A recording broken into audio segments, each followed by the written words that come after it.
السلام علیکم ورحمۃ اللہ وبرکاتہ۔ آپ حضرات کے سوالات کے جوابات آپ کی خدمت میں پیش ہیں۔ پہلا سوال یہ ہے، کیا روزے کا فدیہ دے سکتے ہیں اگر روزہ نہیں رکھ سکے تو؟ اور اس سلسلے میں نے یہ کہا ہے اس لیے کہ میری طبیعت وغیرہ تو ٹھیک ہے لیکن رکھ نہیں سکتے روزہ، اس لیے پوچھا۔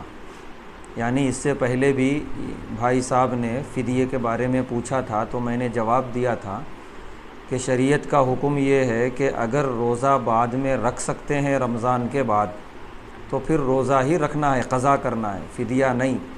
فدیہ دوسرے نمبر پہ ہے کہ اگر قضا بھی نہیں کر سکتے بعد میں تو فدیہ دینا ہے۔ اب بھائی صاحب یہ پوچھ رہے ہیں کہ میری طبیعت وغیرہ تو سب ٹھیک ہے، یعنی بعد میں روزہ رکھ سکتے ہیں لیکن کہہ رہے میں رکھ نہیں سکتا مصروفیت کی وجہ سے، صحت کی وجہ سے نہیں، کچھ مصروفیتیں ہیں، کچھ اس طرح کی جو ہے ان کی کچھ معاملات ہیں کہ وہ روزہ نہیں رکھ پائیں گے، صحت ٹھیک ہے تو کیا اب روزہ نہ رکھ کے فدیہ دے دیں؟ جواب یہ ہے کہ نہیں، صحت ہی کی وجہ سے شریعت نے دوسرا آپشن دیا ہے، صحت خراب ہونے کی وجہ سے کہ آپ قضا نہیں کر سکتے، بہت بیمار رہنے کی وجہ سے یا سخت ضعیف ہو جانے کی وجہ سے، تو اب آپ جو ہے سو فدیہ دیجئے۔ لیکن آپ بتا رہے ہیں کہ میری طبیعت وغیرہ ٹھیک ہے تو بات ختم، آپ کو روزہ ہی قضا کرنا ہے، کوئی مصروفیت ہے یا کچھ بھی ہے اس میں آپ کو ٹائم نکالنا ہے، روزہ رکھنا ہے، اسی میں آپ کو مجاہدہ کرنا پڑے گا۔ پورا سال آپ موسم دیکھ لیں سردیوں کا یا چھٹیوں کے دن دیکھ لیں، جس دن آپ کی مصروفیت نہیں ہے یا کم ہے تو کچھ اس طریقے سے دیکھ لیں، اس کے بعد آپ روزہ رکھیں، قضا ہی کرنا ہے اگر طبیعت ٹھیک ہے تو، باقی فدیہ نہیں دینا ہے۔ اس کے بعد دوسرا سوال ہے، کہہ رہے ہیں کہ ایک بچی سے محبت ہو رہی مجھے، اس کو کیسے ختم کریں اور کیا دعا مانگ سکتے ہیں اس کا نام لے کے کہ میری شادی اس سے ہو جائے؟ جی، جو محبت آپ کو ہو رہی ہے یہ جب تک نکاح نہیں ہوا یہ محبت حرام ہے، یہ بات آپ سمجھ لیں۔ اس حرام سے سیدھے آپ چھٹکارا پا لیں، خاموشی سے ہٹ جائیں۔ کیا دعا پڑھ سکتے ہیں؟ دیکھیے ہر چیز کی دعا نہیں ہوتی، نفس سے بھی تو لڑنا ہے، کوئی چیز ہے یہ بھی، ہر چیز کی دعا نہیں سکھائی گئی، بس نفس سے لڑیے اور اللہ سے دعا مانگیے اپنی ہی زبان میں، اردو ہی میں، خاص اس کے لیے کوئی دعا حدیث میں نہیں آئی ہے۔ اللہ سے دعا مانگیے کہ اللہ آپ میری مدد فرمائیے اور اس حرام چیز سے میرے دل کو، میری نگاہ کو پاک اور صاف کر دیجیے۔ یہ نہیں تو دوسرا آپشن یہ ہے شریعت کا کہ آپ اس کو اپنا شریک سفر بنانے کے لیے، یعنی اس کو اپنی بیوی بنانے کے لیے تیار ہو جائیے اور اس کو اور اس کے گھر کے خاندان والوں کو نکاح کا پیغام دیجیے، سیدھی بات، نکاح کا پیغام دے دیں، اگر وہ قبول کر لیں الحمدللہ، نہیں قبول کریں بات ختم۔ دنیا میں ایک نہیں 1000 لڑکیاں ہیں اور سب سے نکاح اللہ نے جائز رکھا ہے، بات ختم ہو گئی۔ یہ اس طرح کی باتیں، محبت ہو رہی اس کے بغیر میں رہ نہیں سکتا، یہ سب خواہ مخواہ کی باتیں ہیں، اپنے دل کو پاک اور صاف کیجئے۔ ایک نوجوان دنیا میں اس لیے نہیں بھیجا گیا کہ ان تھوڑا سا لفظ الگ دکھ رہا ہوں گا، ان چونچلوں میں اپنے آپ کو پھنسائیں، اس لیے دنیا میں نوجوان نہیں آیا ہے، اس سے اپنے آپ کو آزاد کریں اور زندگی کا مقصد سمجھیں۔ تیسرا سوال یہ ہے کہ السلام علیکم مفتی صاحب، میری گرل فرینڈ تھی اور ہے، یہ رمضان میں ہی میں اسے چھوڑ دیا، لیکن پہلے میں کئی وعدے کرا اس کے ساتھ رہیں گے زندگی بھر اور ساتھ مریں گے، ایسی ہی بہت وعدے کر دیا میں ساتھ زندگی گزارنے کے، اب آپ کے ویڈیو سننے کے بعد یہ سب نہیں کرنا ہے بول کے میں نیک بن گیا، لیکن گرل فرینڈ بول رہی کہ تم وعدے کرے، قسم کھائے، وہ حقوق العباد ہے، میں معاف نہیں کروں گی، تم میرے ساتھ ہی رہو زندگی بھر، جیسا چل رہا تھا رمضان سے پہلے ہماری ریلیشن شپ کی زندگی ویسی ہی رہو بول رہے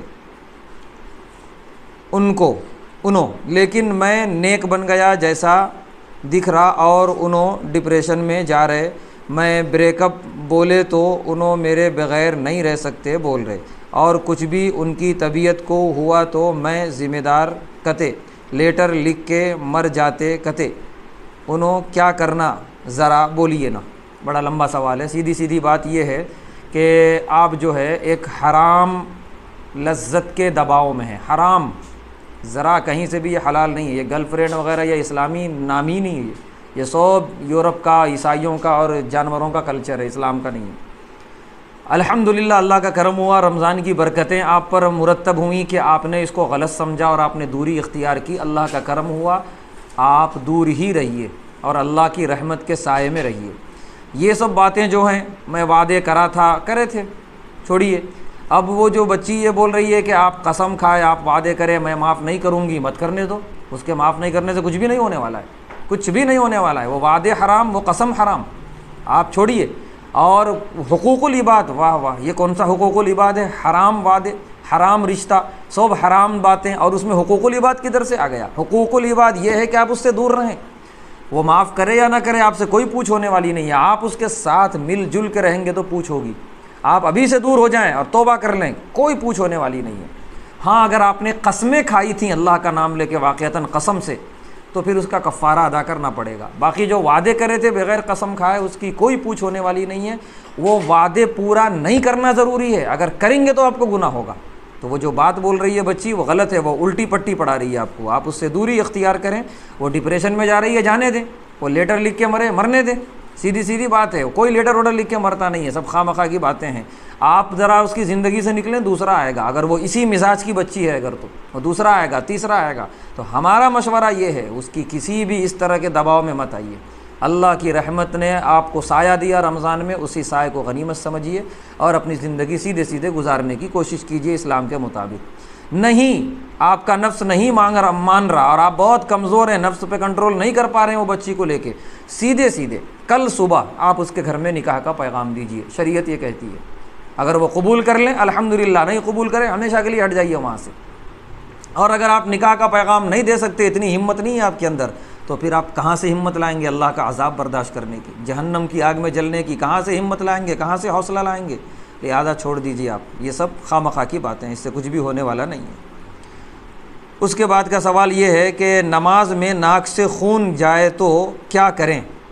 نماز میں ناک سے خون جاری ہو گیا، یعنی بہنے لگا، ناک سے باہر آ گیا تو وضو ٹوٹ گیا۔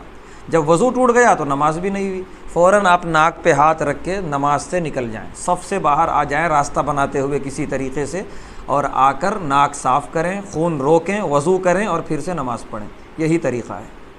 اس کے بعد پانچواں سوال یہ ہے، ایک صاحب نے انگلش میں سوال کیا ہے، اور وہ اصل میں یہ ہے کہ اللہ کے نبی صلی اللہ علیہ وسلم کی حدیث ہے جس کے راوی ہیں حضرت ابو برزہ رضی اللہ تعالیٰ عنہ، کہتے ہیں کہ اللہ کے رسول صلی اللہ علیہ وسلم کانا یکرہ النوم قبل العشاء، عشاء سے پہلے سونے کو ناپسند کرتے تھے، والحدیث بعدہا، اور عشاء کے بعد بات چیت کرنے کو ناپسند کرتے تھے۔ یہ اللہ کے نبی صلی اللہ علیہ وسلم کا طریقہ تھا کہ عشاء سے پہلے سونا نہیں ہے ورنہ عشاء کی نماز چھوٹ جائے گی، اور عشاء کی نماز کے بعد جاگنا نہیں ہے، بات چیت کرتے ہوئے بیٹھے ہیں، فضول لغو، تو یہ اللہ کے نبی صلی اللہ علیہ وسلم کو ناپسند تھا۔ تو حدیث کا پیغام اور مفہوم یہ ہے کہ عشاء سے پہلے سونا نہیں ہے اور عشاء کے بعد جاگنا نہیں ہے، جتنا جلدی ہو سکے سو جائیں تاکہ فجر کے لیے اٹھیں۔ لیکن اگر کوئی ضروری بات ہے، ضروری کام ہے تو عشاء کے بعد بات چیت کر سکتے ہیں، کوئی حرج کی بات نہیں ہے۔